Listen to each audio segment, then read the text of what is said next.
স্বাগত নিউজ 24 চট্টগ্রাম প্রতিদিনে আপনাদের সাথে আছি আমি সোহাগ বক্স। অতিরিক্ত হাইড্রোজেন সালফাইডের বিষক্রিয়ায় 9 শ্রমিকের প্রাণ গেছে চট্টগ্রামের জাহাজ ভাঙা কারখানায়। শুক্রবারের এই ঘটনার বিস্তারিত খতিয়ে দেখতে দুটি তদন্ত কমিটি করেছে শিল্প মন্ত্রণালয় ও জেলা প্রশাসন।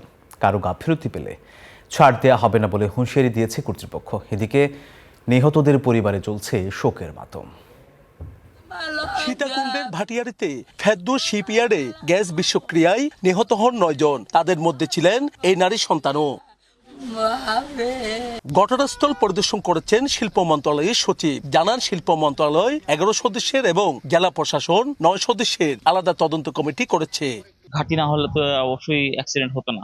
এখন নিরাপত্তা সংক্রান্ত ঘাটতি নাকি নিছকই অ্যাক্সিডেন্ট, সেটা আমরা তদন্ত সাপেক্ষে দেখতে হবে। যে জাহাজটিতে মাত্রাতিরিক্ত হাইড্রোজেন সালফাইডের উপস্থিতি পেয়েছে বিস্ফোরক অধিদপ্তর ও ফায়ার সার্ভিস। এখন যেটা যে জিনিসটা ঘটছে বা দুর্ঘটনা ঘটছে সেটা হাইড্রোজেন সালফাইডের লিকেজের কারণে এই দুর্ঘটনাটা ঘটছে। পেশাগত নিরাপত্তা নিশ্চিত না করায় প্রতিষ্ঠানটির বিরুদ্ধে মাসখানেক আগেও মামলা করেছিল কলকারখানা ও প্রতিষ্ঠান পরিদর্শন অধিদপ্তর। এখন মালিকপক্ষ বলছে এবারের ঘটনা নিছক দুর্ঘটনা। আপনার দেখেন কালকে যেটা হয়েছে সেটা হলো দৈব ঘটনা। আর নিরাপত্তার ব্যাপারে আমাদের প্রতিষ্ঠান আপনার ওয়ার্ল্ড মডেল। বিস্ফোরক অধিদপ্তরের তথ্য বলছে চলতি বছরের প্রথম 6 মাসে চট্টগ্রামে জাহাজ ভাঙা কারখানায় দুর্ঘটনা ঘটেছে অন্তত 29টি। এইসব ঘটনায় নিহত অন্তত 12 শ্রমিক, আহত 25 জন। নয়ন বড়ুয়া জয়, নিউজ 24 চট্টগ্রাম। দর্শক, চট্টগ্রামের সীতাকুণ্ড থেকে এই বিষয়ে আরো জানাতে এই মুহূর্তে সরাসরি যুক্ত হচ্ছেন আমাদের সহকর্মী নয়ন বড়ুয়া জয়। বলা হচ্ছে গ্যাস মুক্ত করে জাহাজ ভাঙার কথা, কিন্তু এই ক্ষেত্রে তা মানা হয়নি। এই বিষয়ে বিস্ফোরক অধিদপ্তর কি বলছে আর বিস্তারিত কি তথ্য আছে আপনার কাছে? দেখতে পাচ্ছেন আমি যেখানে দুর্ঘটনা ঘটেছিল সেখানে একেবারে আমরা কাছে আছি। তো এখানে পরিবেশ অধিদপ্তরের একটা টিম এখন এসেছে। আমরা লক্ষ্য করছি যে জাহাজ থেকে কিন্তু গ্যাস বের হয়েছে বা বিষক্রিয়া হয়েছে, সেখানে কিন্তু পরিবেশ অধিদপ্তরের টিম এসেছে এবং ফায়ার সার্ভিসের আরেকটা টিম কিন্তু সেখানে ভেতরে প্রবেশ করেছে। তারা বলছেন যে এখানে গ্যাস আছে কিনা তা খতিয়ে দেখা হচ্ছে, বা থাকলে সেই গ্যাসগুলো কিভাবে বের করবে আর যেন দুর্ঘটনা না হয় সেদিকে কিন্তু তাদের নজর রয়েছে। আমাদেরকে একটু আগে তদন্ত কমিটির যারা দায়িত্বে ছিল তারা যেমনটা জানিয়েছেন তেমনিভাবে পরিবেশ অধিদপ্তর তারাও এসেছেন। একই সাথে ফায়ার সার্ভিসের মূলত কয়েকটা টিম কিন্তু ভেতরে প্রবেশ করেছে। আমরা দেখতে পাচ্ছি এখানে যে গ্যাসগুলো আছে, যেহেতু এই জাহাজটি এলএনজি বহনকারী জাহাজ ছিল, তার কারণে কিন্তু গ্যাস এখানে ট্যাঙ্কের মধ্যে ছিল, সেখান থেকে কিন্তু বিষক্রিয়া হয়েছে বলে এখানে বিস্ফোরক অধিদপ্তর তারা এসেছিল, তারা জানিয়েছেন। তো এই কারণে এখানে আরও কোনো গ্যাস আছে কিনা সেদিকে কিন্তু নজর রেখে কিন্তু তারা চেষ্টা করছেন এবং একটা টিম কিন্তু সেখানে ভেতরে কাজ করছেন বলে আমাদেরকে জানিয়েছেন। তো এই ছিল আমার এখানকার সর্বশেষ। ফিরে যাচ্ছি স্টুডিওতে সোহাগের কাছে। জয়, আপনাকে ধন্যবাদ। চট্টগ্রামেও নানা আয়োজনে উদযাপিত হয়েছে প্রয়াত প্রধানমন্ত্রী খালেদা জিয়ার 82তম জন্মবার্ষিকী। এই উপলক্ষে সকালে ফৌজদার হাটে খতমে কোরআন ও দোয়া মাহফিলের মাধ্যমে সীতাকুণ্ড উপজেলা ও পৌরসভা বিএনপির উদ্যোগে আলোচনা সভা অনুষ্ঠিত হয়। এতে প্রধান অতিথি ছিলেন চট্টগ্রাম 4 সংসদীয় আসনের নির্বাচিত এমপি ও বিএনপির সাবেক যুগ্ম মহাসচিব মোহাম্মদ আসলাম চৌধুরী। এ সময় বক্তারা প্রয়াত নেত্রের রাজনৈতিক জীবন, গণতন্ত্রের জন্য আন্দোলন এবং দেশের মানুষের প্রতি তাঁর অবদানের কথা স্মরণ করেন। বলেন, বেগম জিয়ার স্বপ্ন বাস্তবায়নের মধ্য দিয়েই তাকে সম্মান জানাবে দল। একটু বৃষ্টিতেই ঢাকা চট্টগ্রাম মহাসড়কের কুমিল্লা অংশের সড়কে তৈরি হয় বড় বড় গর্তের, আর এতেই দীর্ঘ যানজটের কবলে পড়ে মহাসড়কে দূরপাল্লার যাত্রীরা।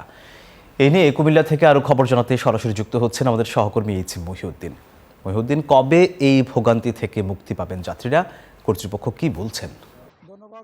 সোহাগ, আপনি যেমনটি বলছিলেন যে ঢাকা চট্টগ্রাম মহাসড়কের এই লাইফ লাইন যে সড়কটি রয়েছে কুমিল্লা ক্যান্টনমেন্ট এলাকা নাজিরা বাজার যে আমতলিক নামক স্থানে, এই জায়গাটির মধ্যে দীর্ঘদিন ধরে এই পানি জমে বড় বড় গর্ত হওয়ার কারণে এই মহাসড়কে দীর্ঘ যানজট সৃষ্টি হয়েছে। তবে এই সড়ক বিভাগ বিভিন্ন সময়ে এই জায়গাটি নিয়ে তারা বিড়ম্বনার শিকার হয়েছেন।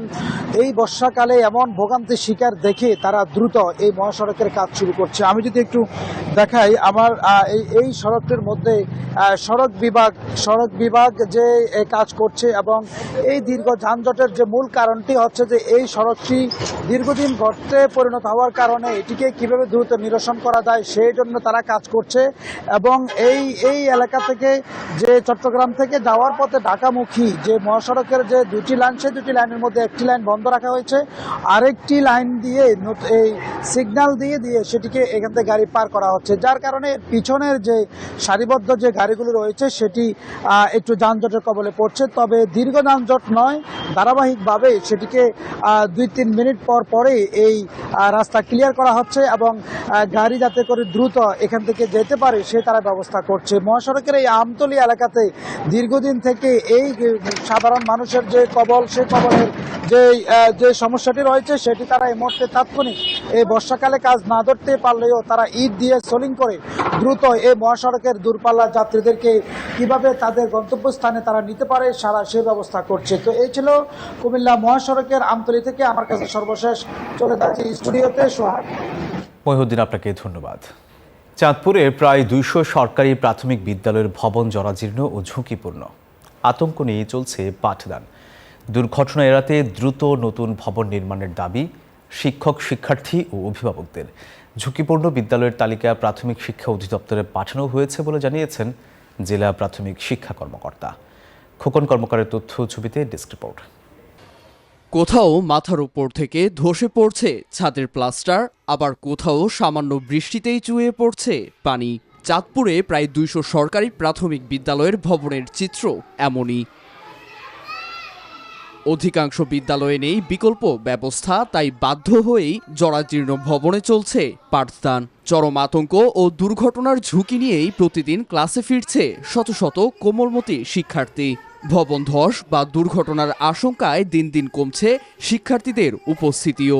দ্রুত নতুন ভবন নির্মাণের দাবি সংশ্লিষ্টদের। আমরা পড়তে বসলে উপর থেকে কণা পড়ে, ছাদ দিয়ে বৃষ্টি হলে পানি পড়ে, আমরা এই ভয়ে স্কুলে আসতে চাই না। বাচ্চা বলে যে আমাদের অনেক ভয় লাগে স্কুল যেতে, তাড়াতাড়ি যেন এই ভবনটা ভাঙ্গা যে নতুন একটা ভবন তৈরি করে দেয়। তখন কোন বাচ্চার গায়ে পড়ে ভাঙ্গা, আমরা খুব রিস্কে আছি। উপজেলা শিক্ষা অফিসে দরখাস্ত দিয়েছি, ওনারা বলছেন যে ইনশাল্লাহ ওসিরি সরিয়ে নেবেন যাতে করে কোনো দুর্ঘটনা না ঘটে।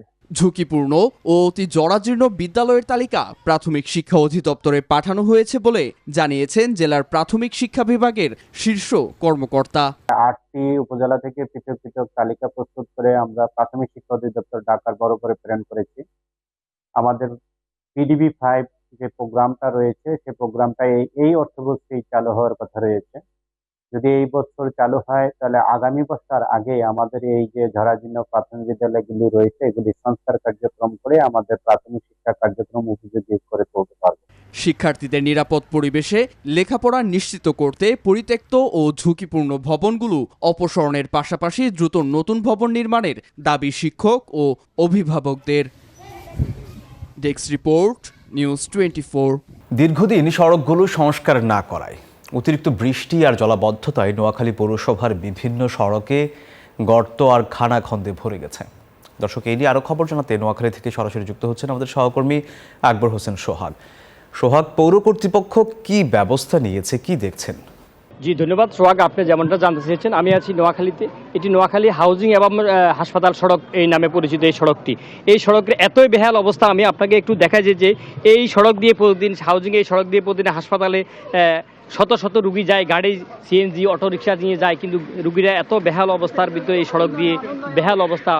যাত্রীরা একদিকে যাত্রীদের দুর্ভোগ, অন্যদিকে পথচারী এবং যানবাহন দিয়ে যে গাড়িগুলো যায় আসলে তাদের দুর্ভোগ শেষ নেই। দীর্ঘদিন থেকে আমি আপনাকে যদি দেখাই, দীর্ঘদিন থেকে নোয়াখালী পৌরসভার বিভিন্ন সড়ক এবং ড্রেনেজগুলা অব্যবস্থাপনার কারণে এবং দখল এবং দূষণের কারণে আসলে এই সড়কগুলোর এই অবস্থা। সামান্য বৃষ্টি হলে জলাবদ্ধতা এবং খানাখন্দের রাস্তাগুলো দুর্ভোগের শেষ নেই। আসলে সব মিলে নোয়াখালীতে সড়কগুলোর খুবই বেহাল অবস্থা। এই ছিল আমার কাছে নোয়াখালী থেকে সবশেষ পিরসি স্টুডিওতে সোহাগ। ধন্যবাদ আপনাকে। খাগড়াছড়ির গুইমারা উপজেলার জালিয়াপাড়া ক্যাফে পিলাক এলাকায় মাইক্রোবাসের চাপায় এক মোটরসাইকেল আরোহী নিহত হয়েছেন। শনিবার সকাল 11টার দিকে গুইমারা থেকে মোটরসাইকেল যোগে বাড়ি ফিরছিলেন সুদং বার্মা। পথে বিপরীত দিক থেকে আসা মাইক্রোবাসটি মোটরসাইকেলটিকে চাপা দেয়। পরে স্থানীয়রা তাকে বিজিবি হাসপাতালে নিয়ে গেলে চিকিৎসক মৃত ঘোষণা করেন। দর্শক, এই ছিল সংবাদে। ধন্যবাদ সবাইকে।